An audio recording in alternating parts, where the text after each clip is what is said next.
Hello everyone, this is me, Jasveer Singh. So welcome in political science class. So today we will start next chapter number 4. So chapter number 4 is India's external relation. Totally first और third lecture हमने किया first chapter challenges of nation building, एक country को कैसे build करना है। तो उसमें मैंने टोटली इस कंसेप्ट को डिस्कस किया था कि एक नेशन बिल्डिंग कैसी होती है, तो उसके क्या क्या उसके लिए चैलेंजेस हैं in front of Indian government के। स्टार्टिंग में क्या क्या चैलेंजेस थे, अब करंट अब क्या क्या चैलेंज है। थर्ड चैप्टर हमने किया था तो पॉलिटिक्स ऑफ प्लान्ड डेवलपमेंट, कि जो प्लानिंग करके प्रॉपरली जो डेवलपमेंट करने के लिए प्लानिंग की गई थी बाय द नेहरू गवर्नमेंट, जब पंडित नेहरू गवर्नमेंट, तो उसके लिए प्लानिंग कमीशन बनाया गया।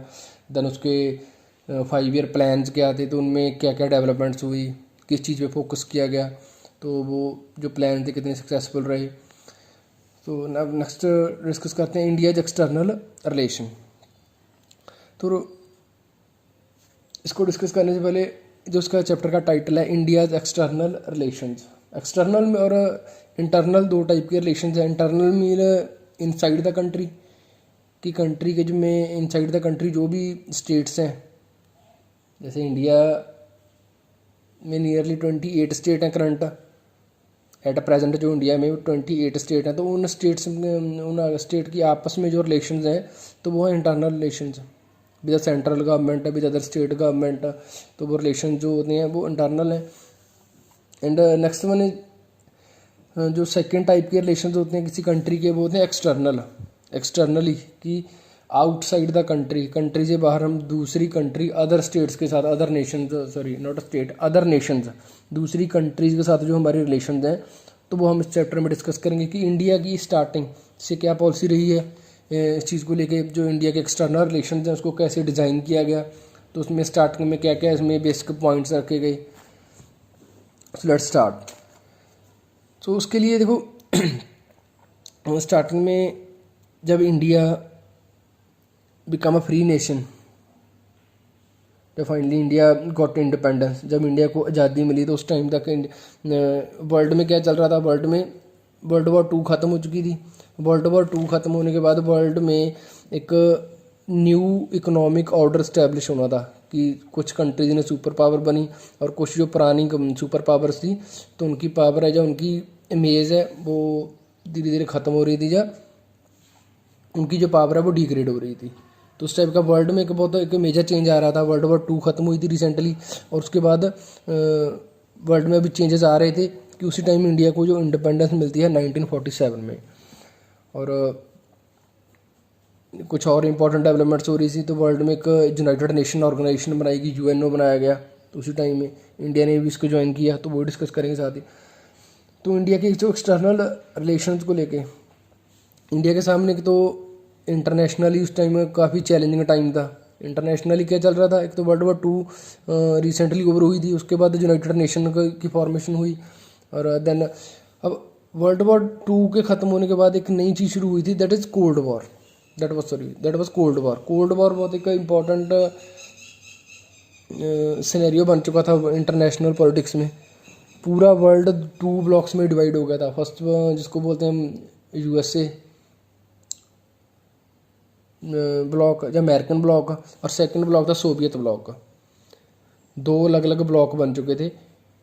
मींस जो भी 1950s में जो भी न्यूली इंडिपेंडेंट कंट्रीज थी, जो कंट्रीज नहीं आज़ाद हुई थी, उन कंट्रीज़ ने किसी न किसी अपने इंटरेस्ट के लिए, अपने हित के लिए, नेशनल इंटरेस्ट के लिए, या अपने असिस्टेंस लेने के लिए, इकोनॉमिक एड लेने के लिए, उन कंट्रीज़ ने किसी न किसी ब्लॉक को ज्वाइन कर लिया। किसी ने सोवियत ब्लॉक को ज्वाइन कर लिया, चाहे उसने जोग्राफिकली उसको चूज़ किया हो, चाहे उसने इकोनॉमिकली चूज़ किया हो, किसी ने पोलिटिकली चूज़ कर लिया। तो अलग अलग ब्लॉक्स को ज्वाइन करना शुरू कर दिया। अब जब उनको उन ब्लॉक्स को ज्वाइन करना शुरू, बट इंडिया के पास ऑलरेडी इनसाइड इंडिया की जो इंटरनल प्रॉब्लम्स थी, इंटरनल चैलेंजेस थे इंडिया के सामने, वो बहुत बड़े बड़े थे। तो उसको तो मैंने ऑलरेडी डिस्कस कर लिया चैलेंजेस फर्स्ट चैप्टर में। उसमें हो गया रीसेटलमेंट ऑफ रिफ्यूजीज़, जो पाकिस्तान से माइग्रेंट्स आए थे, तो उन माइग्रेंट्स की प्रॉब्लम को सॉल्व करना, तो उनको रीसेटल करना, biggest challenge in front of the Indian government. Second thing is that is communal disturbance. India एक मल्टी रिलीजियस कंट्री था, तो जहाँ पर हिंदू, मुस्लिम और सिख, तो उसके बीच में जो कम्यूनल डिस्टर्बेंस है उसको कंट्रोल करना, मैनेज करना, ठीक है ना। ये भी बड़ा चैलेंज था। तो नेक्स्ट उसके बाद और जो चैलेंजेस है लाइक पॉवर्टी, अनएम्प्लॉयमेंट, ठीक है ना, तो बहुत सारी प्रॉब्लम्स को सेटल करना। तो इंडिया के लिए तो इंटरनली बहुत बड़े बड़े चैलेंजेस थे। तो उसके बाद इंडिया ने अब क्या करना था, इंडिया ने अपने जो रिलेशंस इस्टेब्लिश करने थे। अब देखो इंडिया एक सेल्फ रिलायंट कंट्री तो है नहीं, इंडिया को 200 साल से एक्सप्लॉयट किया गया बाय द ब्रिटिशर्स। उन 200 साल में इंडिया को इकोनॉमिकली, फाइनेंशियली इतना वीक बनाया गया, इतनी ज़्यादा एक्सप्लोटेशन हुई कि इंडिया अब सेल्फ रिलायंट नहीं था। जो इंडिया की कंडीशन 1750s में, जो इंडिया एक सेल्फ रिलायंट कंट्री हम कहते हैं कि उस टाइम इंडिया एक वर्ल्ड की जो रिचेस्ट कंट्रीज थी उनमें काउंट किया था। बट आफ्टर 200 ईयर, 200 साल बाद इंडिया की कंडीशन काफ़ी पुअर हो चुकी थी because of exploitation of 200 year. 200 साल का जो एक्सप्लोटेशन की गई, इंडिया का पैसा जो यूके ने ड्रेन किया, तो उसकी वजह से इंडिया की जो इकोनॉमिकल कंडीशन है इंडिया की काफ़ी वीक थी। तो उसके लिए अब जो एक्सटर्नल रिलेशंस को लेके इंडिया में क्या क्या डेवलपमेंट्स हुई, जब India as a part of British empire, जब इंडिया ब्रिटिश एम्पायर का पार्ट था, उस टाइम से ही पंडित नेहरू ने 1925 से ही अपना एक एजेंडा जो रेज़ किया था, एजेंडा जिसको इस्टेब्लिश कर लिया था अपनी पार्टी का, कांग्रेस पार्टी ने, कि इंडिया को अदर कंट्रीज़ के साथ, दूसरी कंट्रीज़ के साथ अपनी रिलेशन है वो बेटर करनी चाहिए, इस्टेब्लिश करनी चाहिए। फर्स्टली इस्टेब्लिश करे, दैन उन रिलेशंस को बेटर बनाने के लिए एफर्ट्स करे। 1925 में इंडिया एक इंडिपेंडेंट कंट्री नहीं था, उस टाइम से ही कांग्रेस पार्टी का एजेंडा था कि इंडिया की एक फॉरेन पॉलिसी होनी चाहिए। तो उसको 1947 आते आते तो बहुत सारे उसमें डेवलपमेंट्स हुए। पंडित नेहरू और उसके जो दूसरे इंडिया के जो फ्रीडम फाइटर्स थे, तो उन्होंने मिलके इंडिया की एक फॉरेन पॉलिसी को इस्टेब्लिश किया प्रॉपरली करने में। जब इंडिया को फर्स्ट टाइम अपॉर्चुनिटी मिली, इंडिया में जब इंटरिम गवर्नमेंट बनाई गई, जुलाई 1946 में जब इंडिया में इंटरिम गवर्नमेंट बनाई गई, तो उस टाइम इंडिया ने पंडित नेहरू ने अपने व्यूज़ एक्सप्रेस किए। व्यूज़ क्या थे, अपनी इंडियन फॉरेन पॉलिसी क्या होगी, इंडिया की फॉरेन पॉलिसी क्या होगी, उसके ऑब्जेक्टिव्स क्या होंगे। तो वही हम डिस्कस करेंगे इसमें कि पंडित नेहरू का जो व्यू क्या था। तो उन्होंने अपने जो व्यूज़ क्लियर कर दिए थे स्टार्टिंग में ही अपनी व्यू की, वो ऐसी फॉरेन पॉलिसी इंडिया की होगी, इन फ्यूचर इंडिया कैसा कंट्री होगा, किन कंट्री का किस चीज़ को हम सपोर्ट करेंगे, किस चीज़ को हम अपोज करेंगे, वो बड़े क्लियरली पंडित नेहरू ने अपने व्यूज़ में एक्सप्रेस कर दिया था। तो अब जहाँ पर लिटरली कुछ आपको डेफिनेशन मिलेंगी मीनिंग ऑफ फॉरेन पॉलिसी को, जो आपको अंडरस्टैंडिंग को बेटर बनाने के लिए। तो जहाँ पर फर्स्टली जो अलग अलग हिस्टोरी वर्ल्ड के जो पॉलिटिकल फिलोसफर्स हैं, तो उनकी कुछ डेफिनेशंस हैं। तो उन्होंने अपनी इन फ्यू वर्ड्स, कुछ वर्ड्स में उन्होंने डिफाइन किया है फॉरेन पॉलिसी क्या होती है, किसी भी कंट्री की फॉरेन पॉलिसी का मीनिंग क्या है। सो रुठना स्वामी, जो रुठना स्वामी थे, इनके अकॉर्डिंग इन्होंने ऑब्जर्व किया कि foreign policy now is the bundle of principles. क्या है? Bundle of principles. Foreign policy क्या है? Bundle of principles and practices that regulate the intercourse of a state with other state.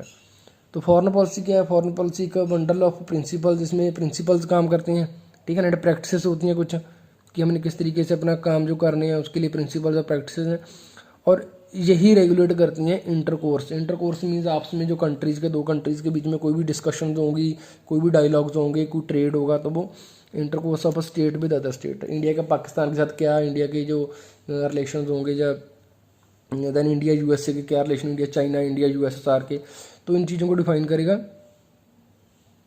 इन चीज़ों को जो रेगुलेट करेगा that is foreign policy.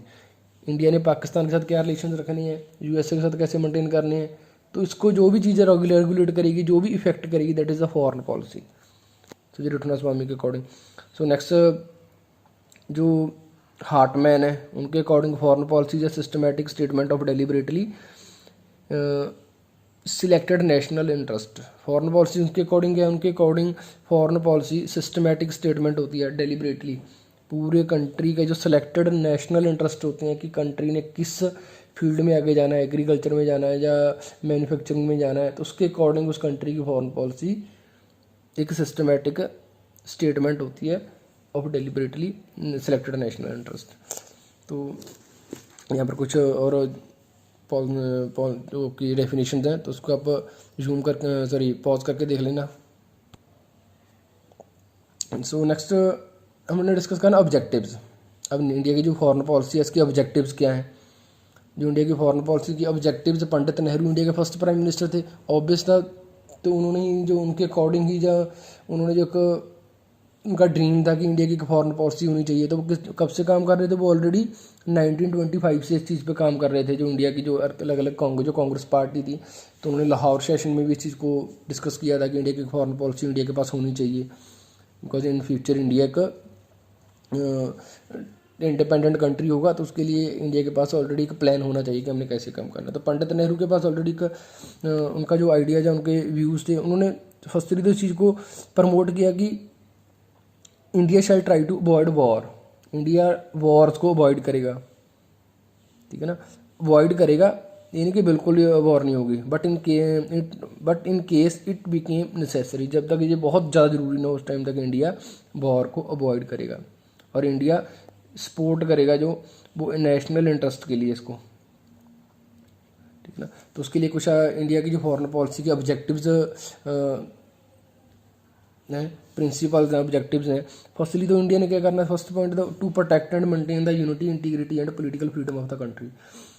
India ने किसी भी कंट्री के साथ अगर रिलेशन मेंटेन करनी है, इस्टेब्लिश करनी है, तो उसके लिए क्या है, फर्स्टली जो चीज़ें इंडिया के फेवर में होनी, India relation for example USA के साथ इंडिया ने रिलेशन मेंटेन करनी है, यूएसएसआर के साथ करनी है, तो उसके लिए firstly India to protect and maintain the unity, India की यूनिटी को कोई खतरा नहीं होना चाहिए, उसको प्रोटेक्ट करना है, इंटीग्रिटी और पॉलिटिकल फ्रीडम को कोई खतरा नहीं होना चाहिए, उसके बाद ही इंडिया किसी कंट्री के साथ रिलेशन मेंटेन या इस्टेब्लिश करेगा। तो फर्स्ट जो ऑब्जेक्टिव है इंडियन फॉरेन पॉलिसी का, अपने यूनिटी, इंटीग्रिटी और पॉलिटिकल फ्रीडम को प्रोटेक्ट करना। सेकेंड, इस चीज़ को इंश्योर करना कि जो इकोनॉमिक प्रोग्रेस है कंट्री की उसको करना, और उसके लिए जो फॉरेन कैपिटल इन्वेस्टमेंट है, दूसरी जो डेवलप्ड कंट्रीज़ हैं उन कंट्री से इन्वेस्टमेंट इंडिया में आए, उन कंट्री से इन्वेस्टमेंट आए जो इंडिया में आनी चाहिए, तो उस चीज़ के लिए जो इनक्रीज करना कंट्रीज़ को।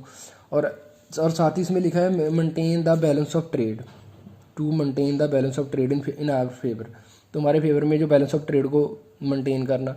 अब बैलेंस ऑफ ट्रेड एक टर्म होती है जब दो कंट्रीज ट्रेड कर रही हैं, दोनों के जैसे इंडिया और चाइना की एग्जांपल ले लेते हैं, इंडिया और चाइना का ट्रेड है फॉर एग्जांपल, इंडिया और चाइना को 100 करोड़ की प्रोडक्ट या गुड्स, जो 100 करोड़ की चीज़ें अभी इंडिया चाइना को एक्सपोर्ट कर रहा है, उसको बेच रहा है 100 करोड़ की, और विद इन एक साल में, और एट द सेम टाइम वहीं पर जो चाइना भी इंडिया को नियरली अप्रॉक्सीमेटली 100 करोड़ की गुड्स ही इंडिया को एक्सपोर्ट कर रहा है।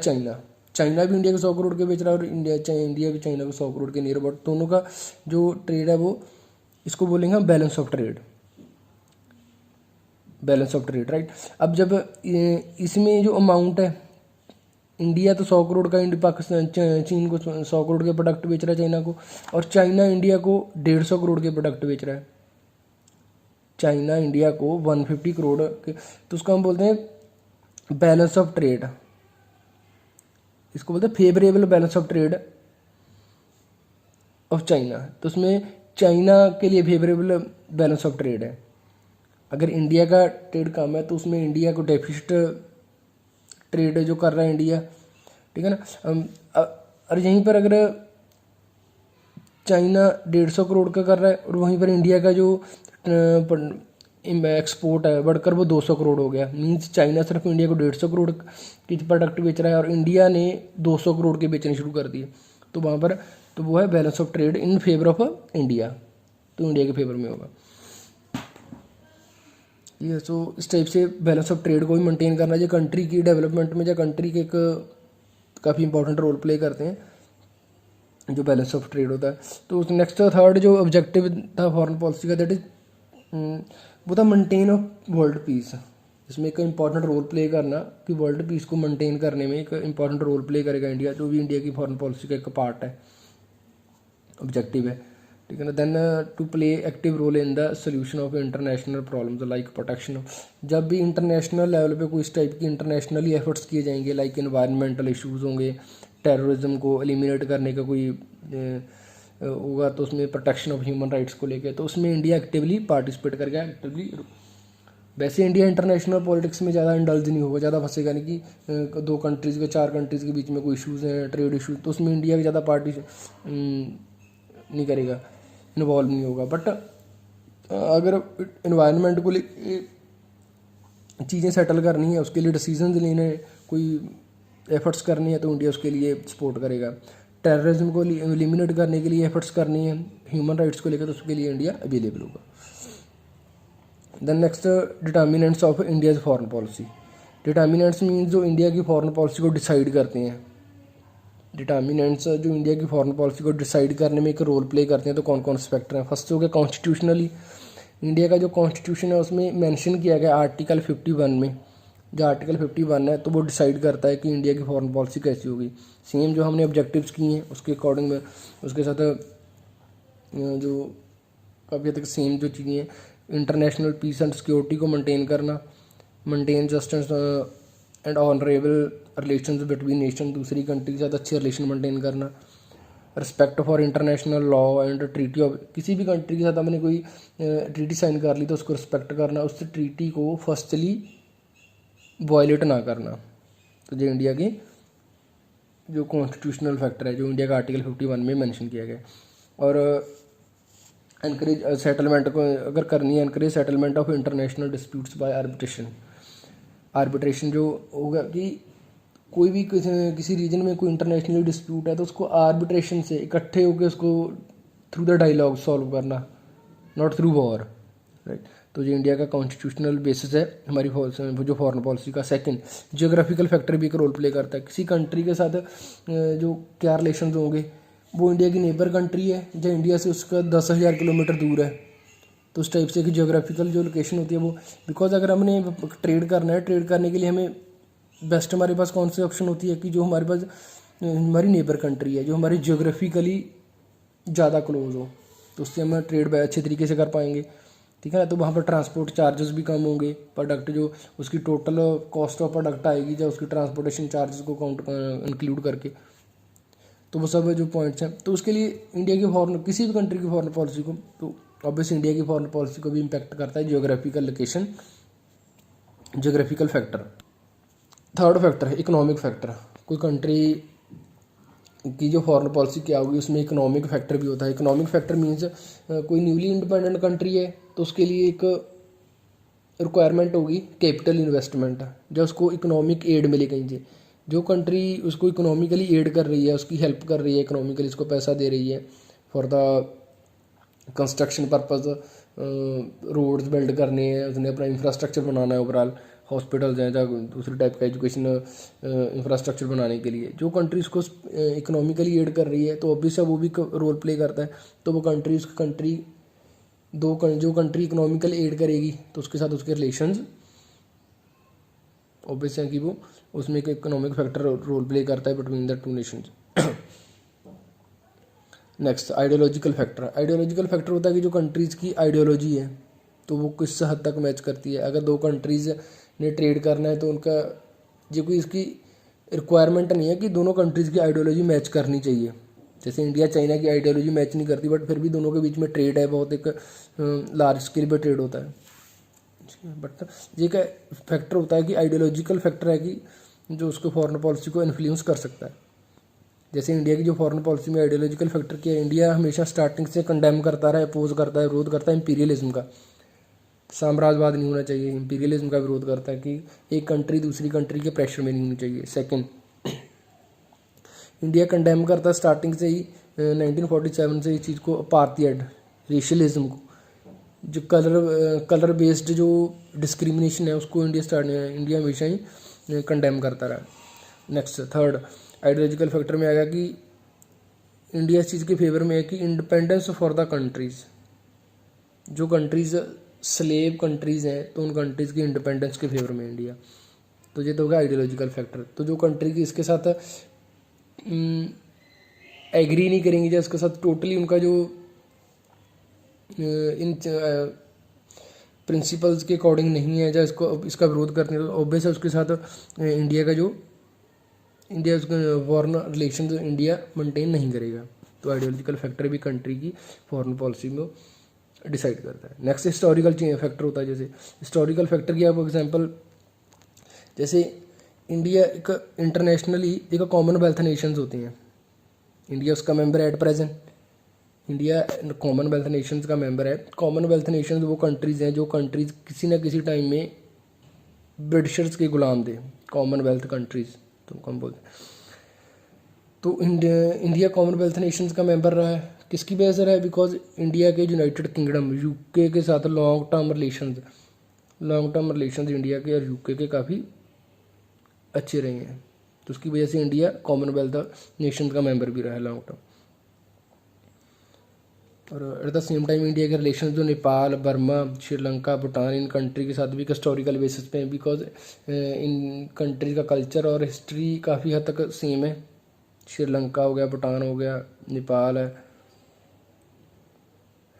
Next thing is national interest. एक कंट्री के नेशनल इंटरेस्ट जब फॉरेन पॉलिसी बन रही है तो नेशनल इंटरेस्ट अपनी उस कंट्री अपने माइंड में होते हैं कि मुझे हमारे नेशनल इंटरेस्ट है, उसके अकॉर्डिंग ही वो अपनी फॉरेन पॉलिसी डिज़ाइन करते हैं जब उसके ऑब्जेक्टिव्स बनाए जाते हैं।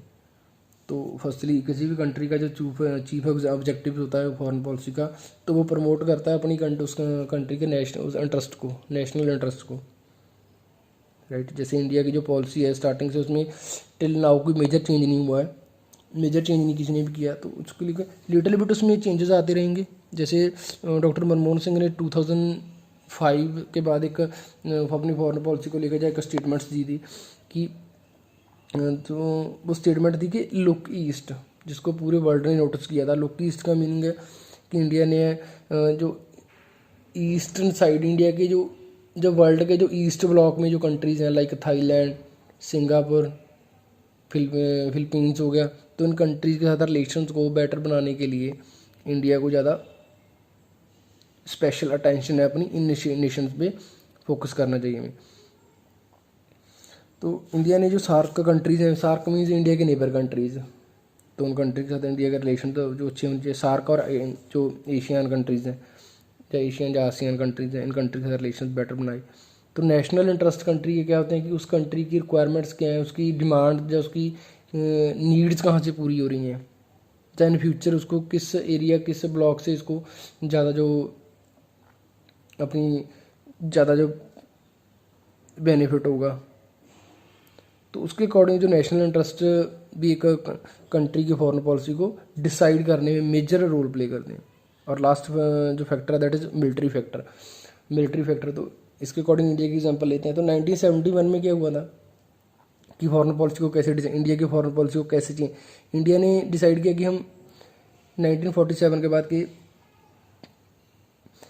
इंडिया एक नॉन अलाइंड कंट्री होगा, किसी भी ब्लॉक को ज्वाइन नहीं करेंगे, ना ही यूएसए को ना ही यूएसएसआर को। बट 1971 में कुछ ऐसे इंसिडेंट्स हुए, पाकिस्तान ने इंडिया पे अटैक कर दिया। उसके बाद पाकिस्तान को सपोर्ट मिल रही थी, आउटसाइड सपोर्ट मिल रही थी अमेरिका की, अमेरिका ने वेपन प्रोवाइड करवाए और अमेरिका सपोर्ट के लिए आने लगा। और उसी टाइम इंडिया ने यूएसएसआर के साथ एक अपना जो रिलेशन एस्टेब्लिश किया और यूएसए ने पाकिस्तान को सपोर्ट की और यूएसएसआर ने इंडिया को सपोर्ट की। तो उस टाइप से इंडिया की जो फॉरेन पॉलिसी है उसमें चेंज हो गया कि इंडिया ने तो डायरेक्टली बोला था कि हम किसी भी पार्टी को किसी भी ब्लॉक को सपोर्ट नहीं करेंगे, बट यहाँ पर ब्लॉक पॉलिटिक्स से इंडिया भी इसमें इन्वॉल्व हो गया। तो उस टाइप से जो एक मिलिट्री फैक्टर होता है कि उसमें भी जो कंट्री की पॉलिसी को डिसाइड करता है। और next influence of the international situation. अब जो कंट्रीज़ की इंटरनेशनल सिचुएशन होती हैं तो वो भी इन्फ्लुएंस करती हैं। जो कंट्रीज़ ज़्यादा पावरफुल होते हैं तो उनका एक रोल होता है हमेशा, जो डेवलपिंग नेशन हैं या अंडर डेवलपिंग नेशन है उनको वो इन्फ्लुएंस करते हैं, ठीक है ना। इन्फ्लुएंस करते हैं कैसे, पॉलिटिकली, इकोनॉमिकली। जैसे 1971 में क्या हुआ, इंडिया को अपनी जो पॉलिसी, फॉरेन पॉलिसी थी, उसमें लिटिल बिट चेंज करना पड़ा। इंडिया ने रशिया के साथ जो या यूएसएसआर के साथ एक कॉन्ट्रैक्ट साइन, एग्रीमेंट साइन कर लिया, इसको हम बोलते हैं peace, friendship and cooperation treaty. 1971 में ये ट्रीटी काफ़ी इंपॉर्टेंट है, treaty of peace, friendship and cooperation 1971 में किसके साथ साइन की थी, सोवियत यूनियन। तो इसलिए इंटरनेशनल सिचुएशन भी इन्फ्लुएंस करती है किसी कंट्री की फॉरेन पॉलिसी को, चाहे वो कितना भी अपने आप को उससे आइसोलेट कर ले, बट वो आइसोलेशन लॉन्ग टर्म तक मेंटेन नहीं रह पाती। Influence of personality of leaders, अब जो कंट्री की फॉरेन पॉलिसी क्या है, उस फॉरेन पॉलिसी में लिटिल बिट चेंजेस आ जाते हैं, उसमें जो कंट्री का जो गवर्नमेंट किस टाइप की है, उस कंट्री के लीडर्स किस टाइप के हैं, तो लीडर्स के अकॉर्डिंग उसकी पर्सनैलिटी क्या है, तो पर्सनैलिटी भी इन्फ्लुएंस करती है। जैसे इंडिया की फॉरेन पॉलिसी वैसे रही अब तक सेम है, उसमें कोई मेजर चेंजेस नहीं हुए। तो इंदिरा गांधी के टाइम उसमें लिटिल बिट जो चेंजेस नोट्स किए गए थे, जो बेसिक प्रिंसिपल थे वो सेम थे, बट उसमें लिटिल बिट कहीं ना कहीं पर जो चेंजेस आए थे। उसके मोरारजी देसाई की जो गवर्नमेंट थी, तो उस टाइम उसमें चेंजेस हुए।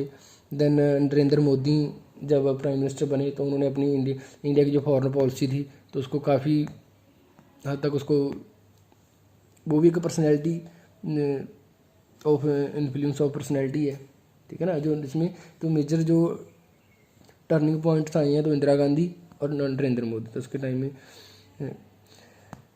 सो this is the analysis of whole topic. Have a good day.